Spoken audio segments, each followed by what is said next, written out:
Have you ever, like, been in some sort of crisis Hmm? and thought, like, whoa, how would I react in this situation? Would you be the one stepping up and helping other people? Or would you kind of just be like every man for himself? Oh, that's a great question. I think you're hitting on this idea of the veneer of civilization. This idea that underneath it all, we're all just kind of these like selfish beasts. Yeah, and that our good behavior is really just like a thin layer, Mhm. and that if things got really bad, it would all just crumble away. Exactly. And that's what we're going to be diving into today. Is it really true that deep down we're all just kind of looking out for number one? Hmm. I got to say, it's something I've definitely thought about. Hmm. You see so much conflict and just like bad stuff happening in the world that it makes you wonder. Right. And I think that's why the work of someone like Thomas Hobbes, the 17th century philosopher, is still so relevant today. Oh, yeah, Hobbes, the guy who wrote Leviathan. Okay. Exactly. He had this view that humans are fundamentally self-serving and that we need some kind of strong authority to keep us all from, descending into chaos. It's kind of a grim view of humanity, right? It is, but it's also a really influential one. His ideas have shaped Western thought for centuries. That's true. Yeah. Like it makes you think, are all the rules and laws and stuff, are they really just holding back our true nature? Right. Like, are we all just barely civilized? But, it's interesting because there was another philosopher who had a very different take on this whole thing. Really? Who was that? Jean-Jacques Rousseau. He wrote about a century after Hobbes, and he basically argued the opposite. He thought that humans are actually naturally good, but that it's society that corrupts us. So it's kind of like the nature versus nurture debate, but on a much bigger scale. Exactly. It's this question of, are we born bad or are we made bad by the world around us? So how do we even begin to figure out who's right? Hmm. Like, is there any evidence to support either side? That is the million-dollar question. And that's what makes this whole topic so fascinating. There's this one study that gets brought up all the time when talking about the veneer of civilization idea. You're talking about the Stanford prison experiment, right? Yeah, exactly. That's the one. Yeah, I remember hearing about that. It's like back in the 70s, I think this psychologist named Philip Zimbardo, he set up like a fake prison in the basement of Stanford University. That's right. And he randomly assigned a bunch of students to be either guards or prisoners. To see how they'd behave. Yeah. It was all over the news. And what they found was actually pretty disturbing. The students who were assigned to be guards, they started to become really authoritarian and abusive. And the prisoners, they like had emotional breakdowns, right? I think they had to stop the experiment early because it got so out of hand. Yeah, it was a pretty intense situation. It seemed to show that even normal, everyday people, if you give them a little bit of power, they can turn really cruel. So it's like, it really supports that whole thin veneer idea, right? Like underneath it all, we're not that different from, like a pack of wolves or something. Well, that's how it was interpreted at the time, but there's been some more recent research that has shed some light on some pretty major flaws in that study. Oh, really? What kind of flaws? I'm curious. So this sociologist named Thibault Le Texier, he went back and really dug into the archives from the Stanford prison experiment, and he found out some things that are pretty disturbing. Okay, now you've got me hooked. What did he find? Well, it turns out that Zimbardo and his team, they weren't just observing the students. They were actually actively encouraging the guards to be more dominant and the prisoners to be more submissive. Wow. So they were like coaching them into those roles. Exactly. It wasn't just a natural descent into tyranny. It was more like a performance. So the students weren't necessarily revealing their true selves. They were kind of just acting out the parts they were assigned. Right. They were heavily influenced by the expectations of the researchers. That really changes how we see the whole experiment then. It does. And it raises some big questions about, how much we can really trust even these seemingly scientific studies to tell us about human nature. And like you said earlier, it just shows how powerful a story can be, even if it's not entirely accurate. Yeah, it's like we want to believe that thin veneer idea because it's so dramatic and, kind of scary. Yeah, it's a good story. But if we're going to really understand how people behave in a crisis, we need to look beyond this Stanford prison experiment, right? Like, where else can we find answers? Well, that's a great question, and that's where we're going to go next. We're going to shift gears and look at Hurricane Katrina and what it can teach us about how people really act when things fall apart. So, we were talking about the Stanford prison experiment and all. But if we want to really understand how people behave in a crisis, I think we need to look at what happens in like a real life disaster. Yeah, for sure. What about Hurricane Katrina? That was just devastating. Oh, absolutely. Hurricane Katrina is like a textbook example of how quickly things can go from, normal to total chaos. Yeah. I remember watching the news and just being horrified by all the images of looting and violence. Yeah. It really seemed like society had just completely broken down. Yeah, those images were really powerful. And they fed into this narrative that, when disaster strikes, people revert to their most basic instincts. Right, like the thin veneer of civilization just disappears. Exactly. But what's interesting is that that narrative of widespread chaos and brutality during Katrina, it was actually largely a myth. Wait a minute, are you serious? So what you're saying is that what we saw on TV wasn't really what was happening? Well, it wasn't the whole story. Mm. There was definitely a lot of suffering and hardship, but the idea that everyone was just out for themselves, looting and rioting, it just wasn't true. So what was the reality then? Like what really happened in New Orleans after Katrina? There's this author named Rebecca Solnit. She wrote a book called A Paradise Built in Hell, and it's all about how people actually behave in disasters. Okay, and what did she find?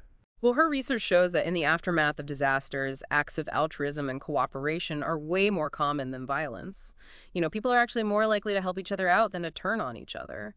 That's kind of amazing when you think about it. Like in the midst of all that devastation, people are still choosing to be kind to each other. It is pretty amazing. And it really challenges that whole thin veneer idea, like maybe we're not as inherently selfish as we think we are. So if that's the case, why were there all those reports of looting and violence? Like, where did that story even come from?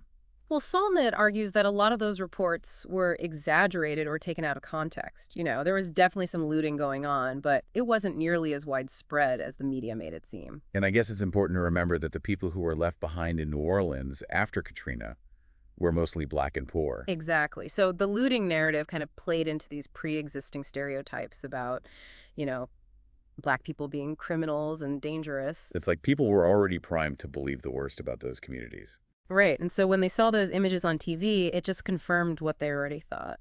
It's kind of disturbing to think about. Yeah. Like the media was basically shaping our perception of what was happening. And it wasn't just the media. The authorities also played a role in perpetuating this myth of widespread chaos. So it sounds like there was a lot of fear-mongering going on. There was. And Solnit argues that fear-mongering was actually a way of controlling people. If you can convince people that the world is a dangerous and chaotic place, then you can justify all sorts of authoritarian measures. Like increased policing and surveillance and stuff like that. Exactly. So the thin veneer theory can actually be used to justify all sorts of inequalities and power imbalances. That's messed up. Yeah. So if the thin veneer theory is wrong, then what does that tell us about human nature? Like, are we actually more resilient and compassionate than we give ourselves credit for? I think so. Yeah. I think the real story of Hurricane Katrina is a story of human resilience and community.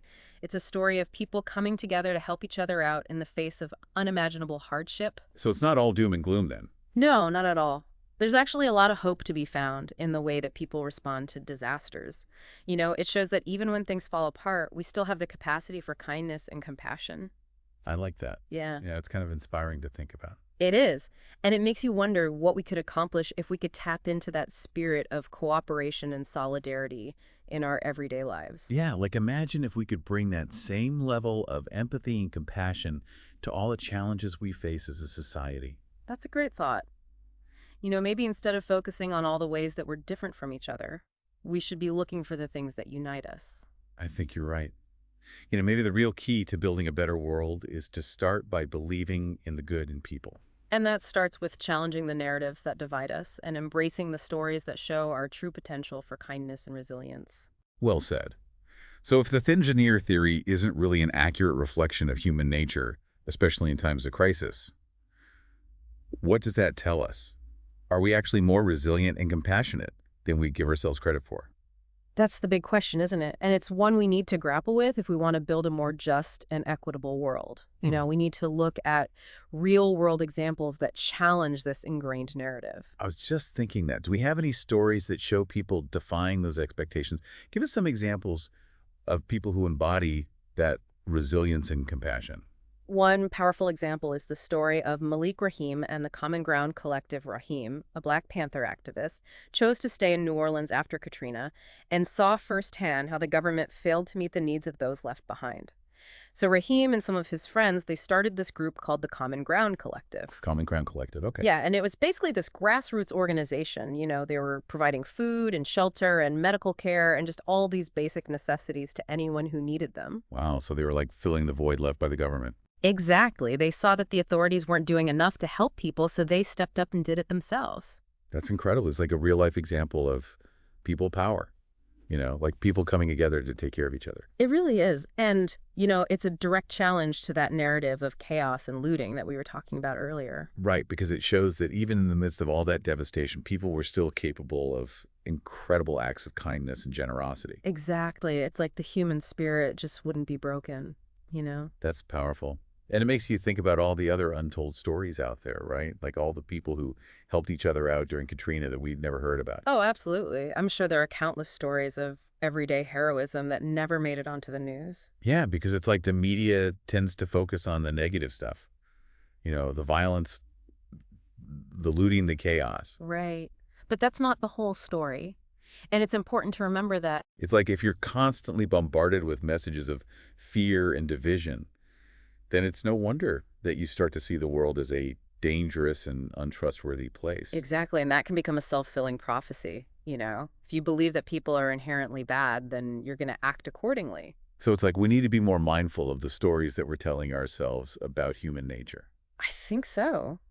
Because those stories have the power to shape our reality. It's like we have a choice. Hmm. We can choose to believe in the thin veneer theory and see the world as a Hobbesian nightmare, or we can choose to believe in something better. Right. We can choose to believe that people are capable of great things, even in the face of adversity.